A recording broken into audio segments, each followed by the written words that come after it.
Oke, terima kasih Dokter Koni. Kita langsung ke tanya jawab ya. Sudah ada yang bergabung, ada Mama Mita Hanifah yang sudah bergabung di live dengan kita. Halo, selamat pagi Mama Mita. Sedang ada Selamat di pagi. mana? Saya di Tangerang. Tangerang. Silakan dengan Oh, Dokter Koni. Eh, ya, Dok, anak saya sekarang 16 bulan. oke. Nah, sejak umurnya 12 bulan itu beratnya Hmm, nggak naik 3 hmm, bulan berturut-turut sampai hmm. 15 bulan. Oke. Saya udah ke dokter anak, Ya, kata dokternya wajar karena masih di presentil 0 Z-score. Nah, kemungkinan juga anak saya katanya masuk periode kanalisasi. Jadi dia mungkin grafiknya akan turun mengikuti kurva lahirnya yang memang kecil awalnya, Dok. Nah, oke. itu apa benar kayak gitu, Dok? Ya, oke. Jadi kalau kita mesti lihat dua faktor ya. Kanalisasi ini kanalisasi dari panjang badan, bukan kanalisasi dari berat badannya kayak gitu ya. Jadi kalau ntar panjang badannya ngikut ke tinggi potensi dari ayah dan mama dan papanya kayak gitu ya, itu sih ya mungkin aja. Tapi tetap ingat nih, walaupun mama papanya kecil, tapi ada faktor lingkungan, nutrisi dan lingkungan yang optimal bisa nambah plus minus 8,5 cm ya. Oke. Jadi oke, jadi kalau anak tidak bertambah nih pasti ada alasannya yang mestinya dicari ya. Apa memang kadang yang kita sering hadapi, satu, anaknya anemia. Itu juga bisa mempengaruhi selera makan. Atau ada yang lain, silent infection, misalnya ada infeksi ISK, ada di Indonesia juga masih banyak yang tuberkulosis ya, atau komposisi makanannya yang tidak bagus seperti itu. Nah, itu semua mesti dicari itu. Ya, jadi sekarang tiap bulannya nggak nambah sama sekali atau masih nambah sekitar 200 gram? Sekarang saya disuruh dokternya, ibu coba minum Nutrinidring katanya. Oke. Coba. Susu tinggi kalori ya. Langsung promosi dong ya. Dok, boleh ya, Dok? Nggak apa-apa. Nggak Susu apa-apa. tinggi kalori. Oke, siap.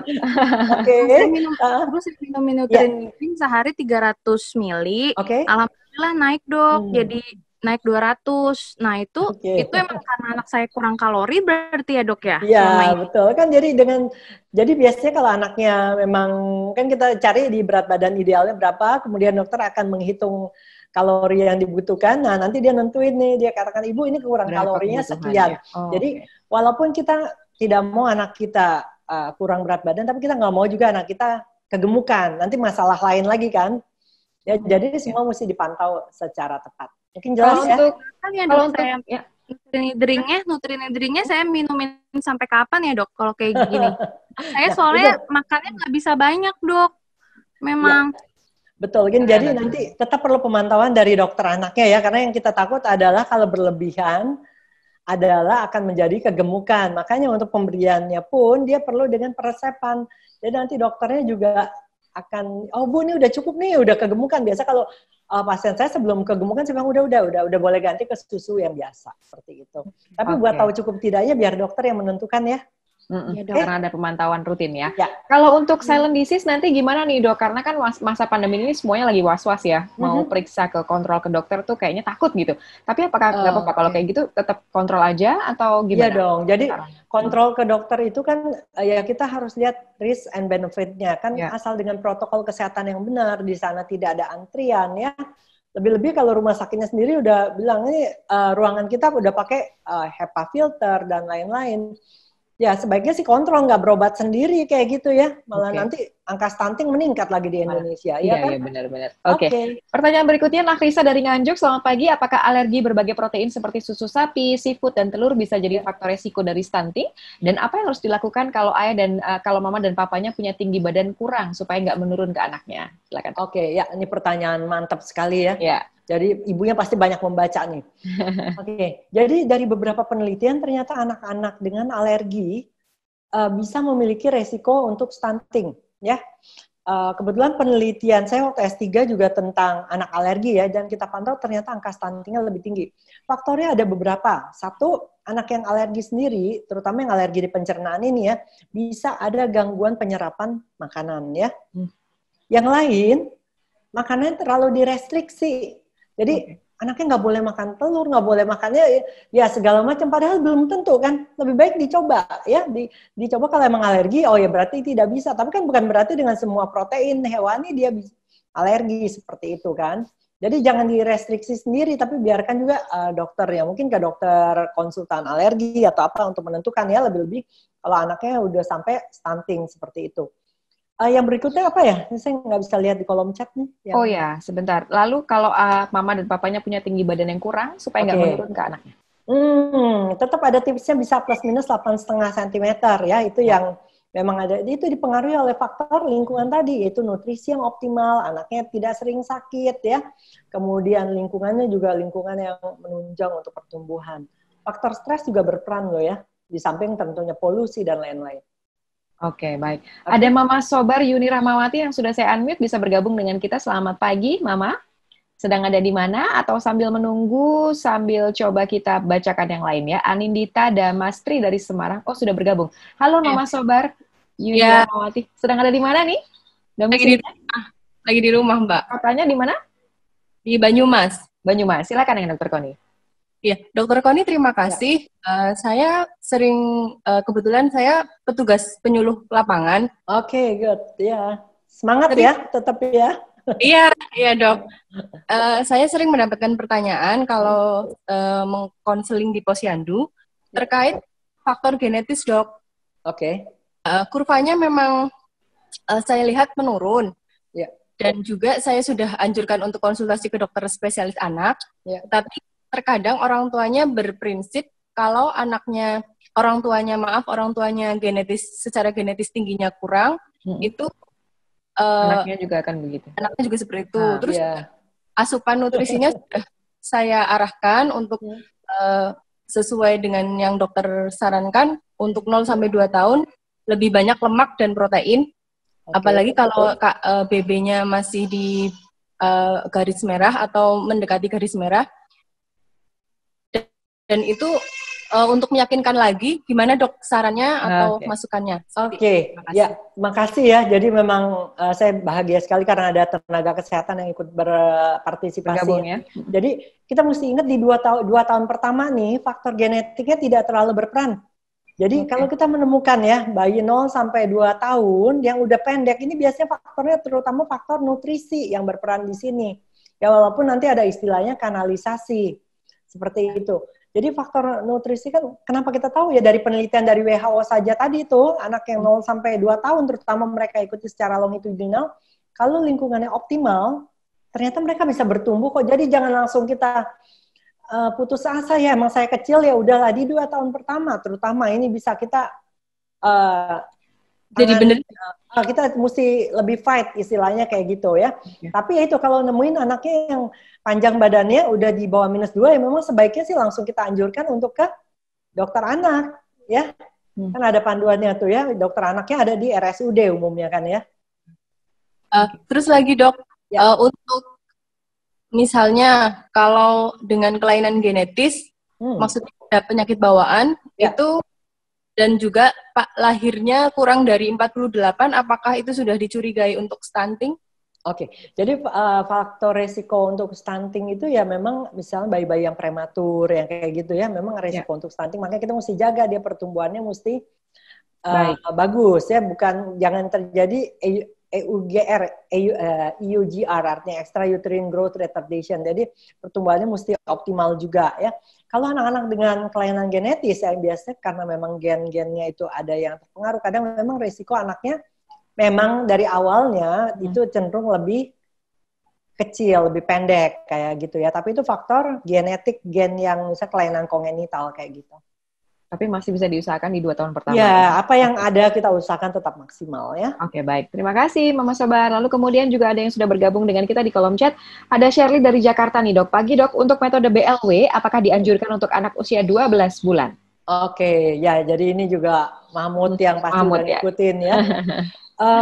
Satu, dari penelitian memang BLW ini kadang bayi-bayinya cenderung ada kekurangan beberapa faktor nutrisi. Karena biasanya misalnya anaknya makan ubi aja gitu ya, kan ubi itu enak manisnya, dia lebih banyak makan ubinya, ntar proteinnya kurang seperti itu. Jadi kadang bisa dikombinasi kalau ngambil jalan tengahnya, ngajarin anaknya juga bisa makan tapi anaknya nggak kekurangan gizi, kombinasi aja. Nanti BLW, ntar lagi dikasih yang responsive feeding gitu ya. Ya. Oke, jadi selang-seling boleh. Ya. Ada Mama Novita Wulan dari Chandra sudah bergabung. Halo, selamat pagi. Sedang ada di mana? Iya, pagi. Saya di Jakarta, Dok. Jakarta, silakan. Iya, Mbak Ya, Indri. Silakan. Dok, jadi saya udah sering kali konsultasi sama dokter anak, Dok. Umur anak saya sekarang 20 bulan. Ya. Sekarang berat badannya minggu lalu itu 10 kilo, Dok. Terus baru saya nimbang turun lagi 4 on, 9,6. Panjang badannya 76, Dok. Oke. Nah, terus Dok, saya bingungnya itu untuk naikin berat badannya sih, Dok, sama panjang badannya. Kayaknya sih dia itu, kemarin saya lihat di kurva itu di min 2 SD, Dok. Jadi saya bingung nih, Dok, pas umur setahun itu dibilang sih nggak gagal tumbuh ya, Dok. Nah, kemarin itu saya nyobain untuk susu UHT itu dia sebenarnya naik 4 on dari situ, Dok, karena lebih banyak minum susu. Jadi sebenarnya kalau kayak untuk naikinnya gimana ya, Dok? Oke. Naikin berat badan 20 bulan ya tadi ya. 9,6 turun 4 on. Agak kurang ya dengan panjang badannya yang di minus 2 kan. Sebenarnya kita mesti memeriksa lebih teliti ya. Jadi dicari lebih-lebih kalau turunnya 4 ons itu besar, banyak tuh 4 ons itu. Karena tiap bulannya dia malah harusnya bertambah kan, 200 gram. Jadi dalam setahun bertambah sekitar 2 kilo per tahun. Jadi per bulannya kalau mau gampangnya sekitar 200 gram. Gitu. Nah, faktor apa yang bikin anak ini tidak bertambah berat badannya harusnya dicari. Yang tadi saya bilangnya ada silent infection, atau ada anemia, atau memang ada misalnya gizinya, misalnya komposisi makanan, dan lain-lain ya. Tapi, jadi saya sarankan coba mungkin mencari dokter gizi, dokter anak yang subspesialisasinya nutrisi dan penyakit metabolik. Ya, kan ada di beberapa rumah sakit ya, lebih-lebih kalau di Jakarta. Untuk dievaluasi lebih lanjut seperti itu. Karena kalau kita mau memberikan susu atau makanan yang tinggi kalori, kita nggak bisa sembarangan ya, harus sesuai dengan petunjuk dari dokter. Karena mesti dengan peresepan itu. Oke. Jadi konsul lagi ke dokter spesialis anak, subnya ke gizi ya, Dok? Nutrisi dan penyakit metabolik. Oke, baik. Oke, pertanyaan berikutnya, Devi dari Kudus, bagi anak-anak yang sudah stunted, hal apa yang harus dilakukan oleh orang tua nih, Dok? Bagaimana kalau terjadi small eater? Anaknya makan 2-3 sendok makan sudah ingin muntah. Ini usianya di atas 1 tahun. Oke, ini juga pasti ibunya udah banyak baca ya. Iya. Jadi, stunted atau perawakan pendek tidak semuanya itu disebabkan oleh stunting ya, bisa ada faktor lain kan yang berperan, yang tadi ya, mungkin ada kelainan genetik atau apa. Tapi kalau memang karena faktor nutrisi ya kita mesti cepat-cepat atasi sebelum 2 tahun. Jadi walaupun memang sudah terjadi stunted, anaknya di bawah minus 2, tetap masih bisa dikejar nih. Ya, diberikan nutrisi yang cukup sesuai dengan kebutuhan kalorinya dia. Itu biasanya setelah beratnya nambah lagi, panjangnya nanti bisa jadi membaik. Ya, walaupun dari penelitian kadang-kadang dikatakan untuk IQ kadang lebih berat, malah lebih bisa terpengaruh. Dalam keadaan growth faltering aja dia udah terpengaruh sekitar minus 4 skor IQ-nya kayak gitu. Tapi di usia setahun kita lebih bisa untuk lebih cepat untuk mengatasi masalah ini. Ya. Kalau small eater bagaimana, Dok? Apakah ini small eater-nya mesti dilihat ya, apa small eater atau ada penyakit lain, misalnya ada GERD. Ya, gastroesophageal reflux disease yang bikin anaknya nggak mau makan ya, karena memang gampang muntah dan lain-lain. Jadi saya rasa memang perlu pemantauan ke dokter untuk lihat nih penyebabnya apa. Tapi kalau untuk anak-anak yang small eater, biasanya dengan petunjuk dokter itu biasa diberikan makanan yang porsi kecil-kecil tapi kalorinya tinggi. Kalorinya perlu diperhatikan ya. Ada Rahmi Duyani, Mama Rahmi sudah bergabung dengan kita. Selamat pagi. Selamat bergabung. Sedang ada di mana, Mama Rahmi? Selamat pagi. Saya dari Cikarang, Bekasi. Silakan dengan Dr. Konit. Ya, selamat pagi, Dok. Iya, pagi. Ya, Dok, saya ini anak saya 8 bulan. Sekarang itu posisi berat badan 9 kilo. Nah, tapi untuk minggu-minggu ini tuh agak kesulitan untuk makan. Jadi saya bingung apakah feeding rules yang saya berikan itu tidak tepat, padahal sudah range waktunya tuh sudah ya 3 jam pengosongan lambung seperti itu. Sudah saya lakukan seperti itu. Kemudian saya juga homemade, sebetulnya memasak sendiri. Apakah itu salah saya ya saat memasak, ataukah saya harus mengganti dengan ya MPASI dari yang instan dulu seperti itu, karena saya khawatir kok nafsu makannya berkurang terus-menerus seperti itu, Dok. Saya bingung. Oke. 8 bulan. Silakan, ya. Dok. Oke, terima kasih. Jadi saya senang ya karena ini semua ibu-ibu mama papa udah berusaha untuk menambah kasana ilmunya untuk MPASI, karena MPASI memegang peranan penting di sini ya. Ya kita mesti lihat nih kalau dalam beberapa lama ini dia agak susah untuk makan. Nah, lihat apakah ada anemia, satu, karena itu juga bisa berpengaruh ya. Atau kadang-kadang memang anaknya misalnya giginya mau tumbuh atau apa, itu juga bisa mempengaruhi selera makan seperti itu. Atau yang satu, jangan-jangan ada silent infection juga, jadi mesti dilihat. Tapi pada dasarnya berat badannya sih bagus deh Bu ya, kalau 9 kilo ya. Untuk 8 bulan ya. Jangan sampai turun, jadi ya kita pantau dalam sebulan ini. Nah, satu, untuk MPASI itu sedikit rasa itu boleh ya Bu ya, jadi bukannya nggak boleh garam, apa itu, garam itu boleh, tapi ada jumlahnya. Ya, kurang, jadi memang nggak harus yang komersial, kita bikin homemade, tapi homemade-nya yang enak juga. Nah, gimana bikin homemade yang enak itu ya, mungkin ya kalau mama yang ngerasain udah enak ya itulah, kalau mama sendiri rasain nggak enak ya, jangan ngarepin anaknya mau yang ini. Oke. Baik, coba Dok. Satu lagi Dok, maaf. Iya. Untuk pemberian buah sendiri itu kan saya pernah baca katanya jangan terlalu banyak memberikan buah ya, karena kan memang mengenyangkan buah itu. Iya, betul. Nah, kalau misalnya satu hari saya kasih buah itu kira-kira berapa ya takarannya? Seperti itu, supaya khawatirnya saya juga memberi buah terlalu banyak sehingga dianya kenyang seperti itu. Iya, betul. Jadi memang buah itu mengandung serat kan, jadi itu bisa mengenyangkan. Jadi buah itu patokannya sebenarnya untuk anak di bawah setahun nggak ada berapa gram seratnya, karena memang tidak dicantumkan kebutuhan seratnya, tapi cukup untuk diperkenalkan. Ya jadi misalnya ya makan misalnya pisang setengah aja tuh udah cukup kayak begitu. Ya yang penting ada diperkenalkan. Cukup ya Bu ya. Baik. Terima kasih Mama Rahmi sudah bergabung dengan kita juga. Nah Dok, tadi sedikit aja menyambung, kalau untuk anemia itu zat besinya harus diperiksakan dulu ke dokter atau boleh diberikan suplemen sendiri? Iya, betul. Jadi bebas di luar ya. Betul. Sebaiknya sih diperiksakan untuk diketahui ya, karena penyebab anemia ini bukan cuma anemia defisiensi besi, dia bisa juga karena ada faktor genetik misalnya thalassemia dan lain-lain. Dan pemberian zat besi kalau berlebihan itu juga tidak baik tuh, dari penelitian. Oh ternyata juga malah bisa meningkatkan risiko infeksi. Jadi terutama misalnya di daerah malaria seperti itu ya. Jadi kalau kita mau bijaksana sebaiknya sih dilakukan pemeriksaan zat besinya. Oke, langsung konsultasi ke dokter ya. Ada Marisa di Bekasi izin bertanya, apakah bisa stunting terjadi saat anak sudah berusia lebih dari 2 tahun? Apakah kalau orang tua pendek, anaknya juga akan pendek? Tadi sudah dijawab juga ya, tinggal yang pertama. Dan apa yang harus dilakukan pada bayi yang sudah MPASI tapi nggak mau makan nih Dok? Padahal sudah diberikan makanan yang bervariasi, tapi maunya ASI aja. Ini sama kayak anak saya sih Dok, gitu juga. Kita coba deh gimana nih Dok.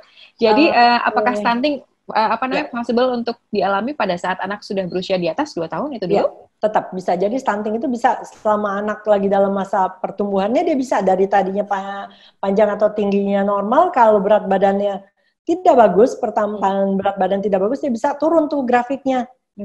Ya. Jadi bukan hanya 0 sampai 2, tapi yang kita paling pentingkan adalah di 1000 hari pertama kehidupan. Kan kita tahu di saat ini organ-organ semua terbentuk maksimal. Jadi kita nggak mau terjadi satu hambatan di sini. Ya. Terus kemudian kalau anaknya sudah diberikan variasi makan. Itu GTM tuh pertanyaan ibu-ibu sejagat Indonesia.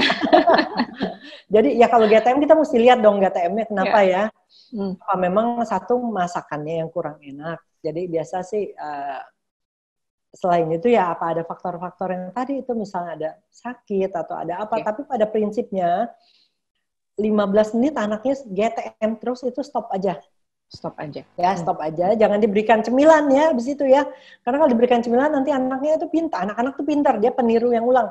Yang ulung. Jadi kalau nggak dikasih makan, dia mau cemilan, dia bentar lagi juga aku dikasih cemilan. Iya. Ya. 15 menit tidak berhasil, hentikan. Jangan diberi cemilan, tunggu jam. Kan ada jam susu. Nah, jam susu baru dikasih susunya. Ya, jangan langsung nggak mau makan, langsung dikasih ASI ya. Anaknya juga tahu, aku maunya ASI aja. Nanti lama-lama gitu terus ya. Pinter dia. Ya, kita jangan kalah akal ya. Ada Mama Komang Ayu sudah bergabung. Halo, selamat pagi. Mama Komang sedang ada di mana domisili?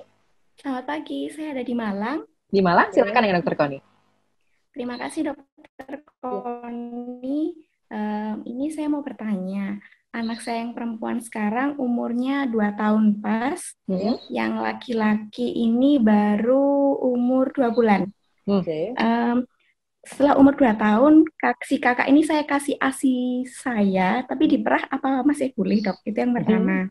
Yang kedua, selama umur 1 tahun sampai 2 tahun ini, beratnya pas, naiknya 2 kilo, tapi untuk tinggi, ini perempuan sekarang 12 kilo, terus untuk tinggi badannya 81,5.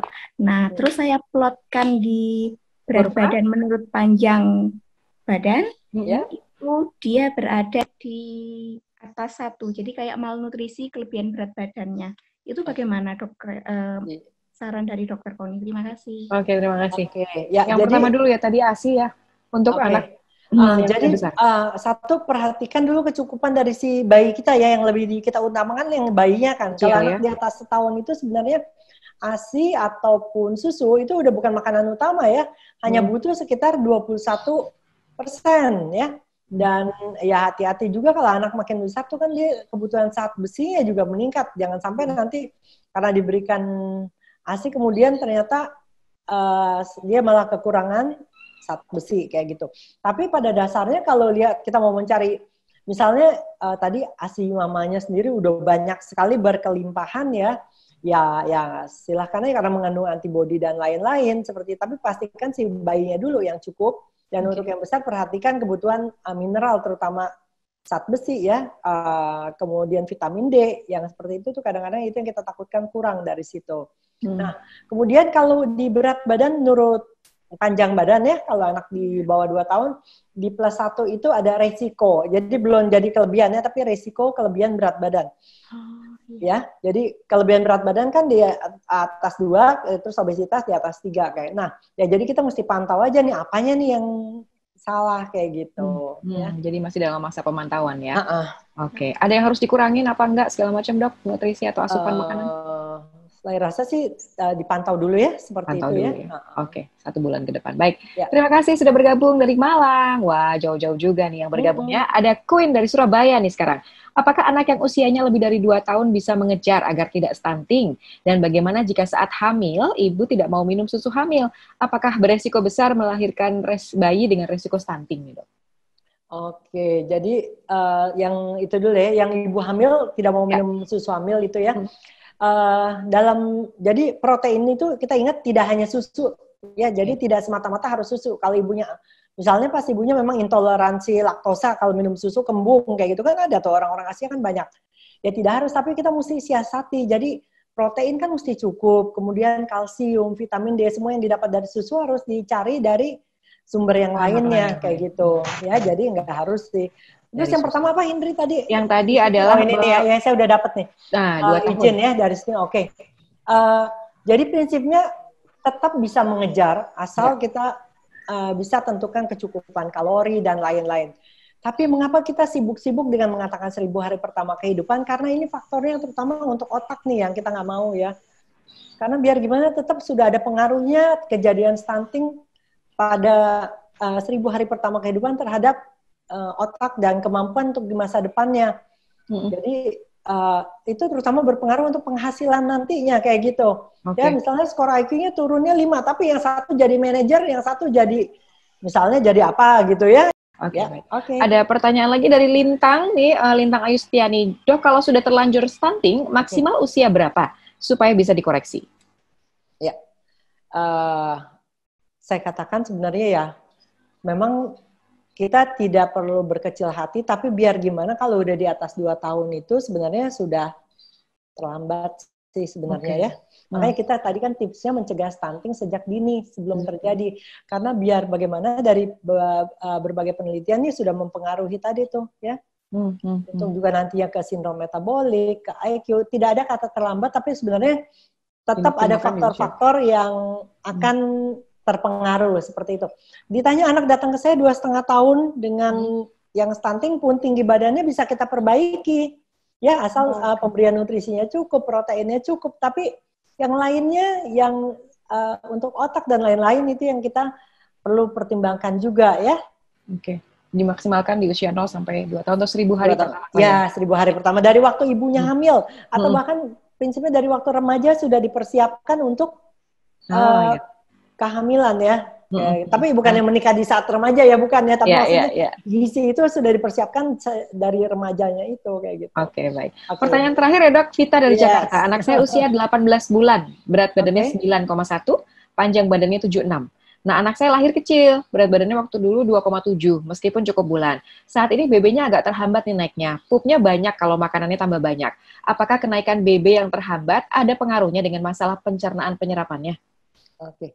Satu, pup yang banyak itu kadang-kadang seratnya kebanyakan, itu key-nya ya. Jadi serat tadi sudah saya katakan tidak perlu banyak, tapi yang penting diperkenalkan. Jadi lihat komposisi makanan nih, apa komposisi makanannya kebanyakan sayur dan buah, sehingga berat badannya kurang bisa itu ya, kurang optimal naiknya. Perhatikan dari situ, kemudian ya bisa konsultasi ke dokter anaknya.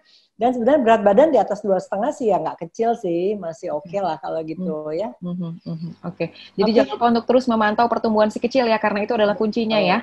Walaupun di masa pandemi ini kalau memang misalkan harus pergi konsultasi ke dokter, kita lihat benefitnya kalau lebih banyak ya tetap harus dijaga, tetap menerapkan protokol kesehatan. Gitu ya Dok ya. Dan juga mengingatkan kembali bahwa stunting bisa mengganggu tumbuh kembang dan juga kesehatan secara umum. Jadi pastikan pemantau terus pertumbuhan tumbuh kembangnya si kecil, lalu kemudian juga mencegahnya sejak dini sesuai rekomendasi WHO, yaitu dengan melakukan IMD, lalu kemudian memberikan ASI eksklusif selama 6 bulan, MPASI diberikan di 6 bulan sambil kemudian lanjut ASI-nya, dan kemudian jangan lupa bahwa MPASI perlu diberikan secara tepat, tadi diperhatikan waktunya, adekuat, dan lain sebagainya. Dan pantau pertumbuhan si kecilnya, jangan lupa, terus-menerus dari waktu ke waktu.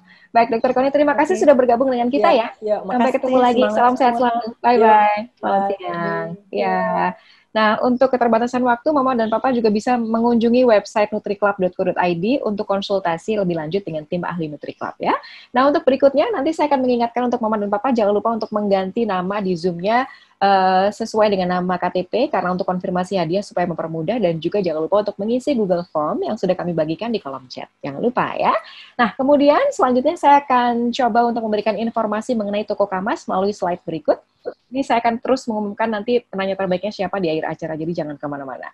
Oke, jadi Toko Kamas adalah online shop milik Kamas, suatu badan usaha koperasi di Indonesia yang berkedudukan di Jakarta, dan juga menyediakan berbagai keperluan atau kebutuhan produk ibu dan juga bayi dengan moto 3 nih yang bisa kita ingat selalu, yaitu bagus, lalu kemudian mudah, dan juga murah. Bagus artinya kualitasnya, ini produk-produk yang disediakan di sana, ini kualitasnya pasti akan terjamin dan juga sudah diakui oleh dokter spesialis anak ya. Lalu kemudian yang kedua, motonya yaitu mudah, kita artinya tidak perlu pergi kemana-mana untuk berbelanja, bisa langsung diakses secara online melalui laptop atau melalui juga smartphone, dan barang akan dikirim ke tempat kita dengan baik dan juga aman. Dan yang ketiga, biasanya jadi pertimbangan utama para mama dan papa sekaligus juga saya, ini adalah harganya pasti akan digaransi lebih murah walaupun barang-barang yang lain juga tersedia di toko lain, tapi Toko Kamas selalu memberikan garansi bahwa harganya akan jauh lebih murah dan juga masih banyak promo dan juga diskon yang akan diberikan.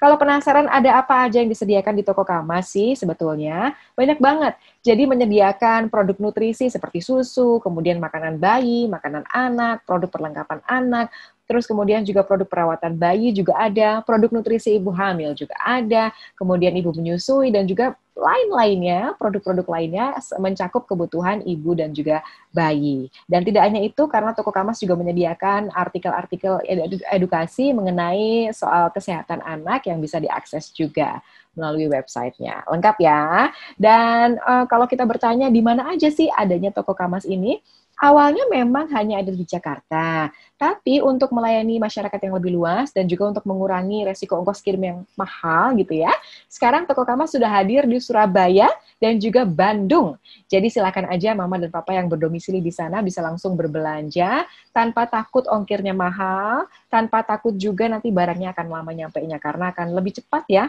karena tidak lagi dikirim dari Jakarta. Dan untuk informasi promo dan diskon, silakan langsung follow Instagramnya di @tokokamas.id.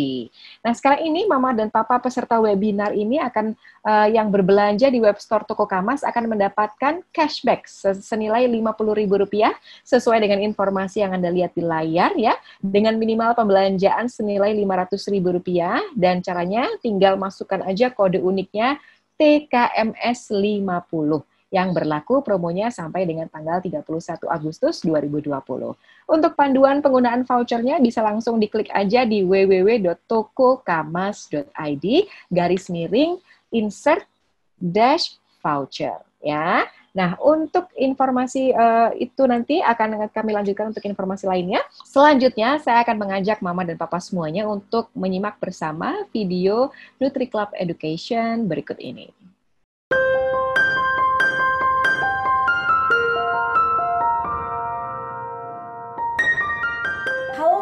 Jumpa lagi di Expert Club NutriClub. Nah, kali ini kita akan bahas topik yang sangat menarik, masa depan semakin menantang. Sudahkah si kecil resilient siap hadapi masa depan? Saya Mama NutriClub, dan kali ini kita sudah bersama dengan Nadia Pramasrani, psikolog keluarga dari Rumah Dandelion. Halo Mbak Nadia, apa kabar? Baik, terima kasih sudah mengundangku di kesempatan ini. Nah, udah pada nggak sabar kan? Yuk kita mulai sesinya. Nah Mbak, VUCA kan akhir-akhir ini sering dibicarakan ya. Sebenarnya apa sih VUCA itu dan dampaknya untuk si kecil? Oke, VUCA itu sendiri adalah kepanjangan dari volatility, uncertainty, complexity, dan ambiguity. Sebuah istilah yang dalam 10 tahun terakhir banyak digunakan dalam dunia bisnis. Namun, apa kaitannya dengan si kecil? Sederhananya, VUCA world ini membuat segala kemungkinan dapat terjadi. Artinya, tantangan yang nantinya dihadapi si kecil akan datang dalam bentuk apa saja dan kapan saja, sehingga dibutuhkan kreativitas dan ketangguhan si kecil untuk siap menghadapi tantangan tersebut. Agar bisa menghadapi semua ketidakpastian di masa depan, apa aja sih yang perlu dipersiapkan si kecil sejak dini? Untuk menyiapkan si kecil menghadapi tantangan masa depan, maka pengembangan akademis saja tidaklah cukup. Kemampuan akademis membantu si kecil untuk kreatif dan tahu apa yang bisa dilakukan untuk menyelesaikan masalah. Namun, pengembangan karakter membantu mereka untuk memiliki sikap positif ketika menemui tantangan. Karakter seperti apa yang dibutuhkan? Karakter resilient adalah salah satu jawabannya. Mungkin ada sebagian orang nih Mbak yang nggak tahu resilient itu apa, padahal kan itu penting banget. Nah Mbak, bisa jelasin lagi nggak sih resilient itu apa? Secara harfiah, resilient itu artinya adalah tangguh. Namun tangguh yang dimaksud di sini tidak hanya secara fisik, tapi juga secara mental. Tangguh secara mental artinya si kecil siap menghadapi emotional emergencies dan mahir dalam menghadapi tantangan. Ketika menemui kegagalan, mereka mampu untuk bangkit kembali dan menjadikan pengalaman tersebut sebagai pembelajaran untuk menjadi lebih baik lagi. Lalu bagaimana sih Mbak cara menanamkan karakter resilient si kecil sejak dini? Salah satu cara paling efektif adalah memberikan purposeful exposures. Artinya, orang tua dengan sengaja memberikan tantangan-tantangan kepada si kecil yang disesuaikan dengan kapasitas dan usia perkembangannya. Contohnya seperti apa? Purposeful exposures yang bisa diberikan kepada si kecil yang berusia 3-4 tahun adalah mengancingkan ke meja sendiri. Di awal-awal belajar, sangat mungkin si kecil menemui kegagalan, merasa frustrasi, dan akhirnya ingin menyerah. Dalam situasi tersebut, orang tua dapat membantu tanpa menyelesaikan masalahnya secara langsung untuk mereka. Orang tua bisa memberikan ide untuk mengancingkan baju sambil bercermin, diberikan instruksi verbal, atau memberikan contoh untuk mengancing satu kancing, lalu minta si kecil untuk menyelesaikan sisanya. Selama proses belajar tersebut, jangan lupa berikan semangat dan words of affirmation kepada si kecil agar ketika menemui kegagalan, mereka mau untuk berusaha mencoba lagi sampai berhasil. Wah, informatif sekali ya Mbak. Nah Mbak, jadi apa sih yang bisa kita simpulkan dari perbincangan ini? Oke, intinya penting bagi orang tua untuk memberikan purposeful exposures kepada si kecil. Karena dengan latihan, maka ia bisa tumbuh menjadi individu yang resilient dan siap menghadapi tantangan di masa depan. Nah, menarik sekali ya perbincangan kita.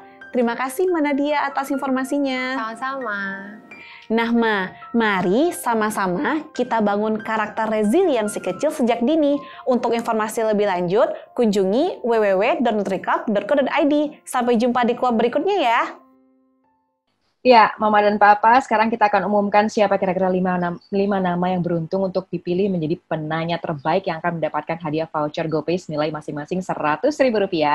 Saya langsung umumkan ya. Jadi pertanyaan terbaik yang sudah dipilih oleh panitia diantaranya nomor 1, Nahrisha Rashid dari Nganjuk, selamat untuk Mama. Lalu kemudian yang kedua adalah Novita Wulan dari Chandra dari Jakarta. Nama yang ketiga adalah Shobar Yuni Ramawati dari Banyumas, selamat untuk Mama. Dan nama yang keempat adalah Devi Arum Frianti dari Kudus, dan yang terakhir adalah Lim Shirley Jusmita dari Jakarta. Selamat untuk Mama yang beruntung mendapatkan hadiah voucher GoPay senilai masing-masing Rp100.000, dan nanti bisa langsung menghubungi panitia di nomor WhatsApp yang tertera di layar, yaitu 0819 1716 0002, dan akan ditunggu sampai dengan jam 3 sore hari ini ya. Hadiah akan hangus jika melewati batas waktu klaim. Baik, terima kasih untuk Mama dan Bapak yang sudah bergabung bersama dengan kita selama 1,5 jam ini. Kita sudah berkonsultasi sama-sama. Intinya jangan lupa untuk terus memantau pertumbuhan dan juga perkembangan si kecil. Semoga sehat selalu, dan juga jangan lupa untuk terus menerapkan protokol kesehatan. Jangan lupa untuk terus kemudian cuci tangan menggunakan air mengalir, lalu kemudian juga menjaga jarak dan juga menggunakan masker kalau harus bepergian. Terima kasih untuk Nutri Club, kemudian juga Anakku dan juga Toko Kamas yang sudah mensupport kegiatan kita untuk pagi ini. Sampai ketemu lagi di lain kesempatan. Salam sehat selalu. Saya Natalia Indri pamit. Bye-bye.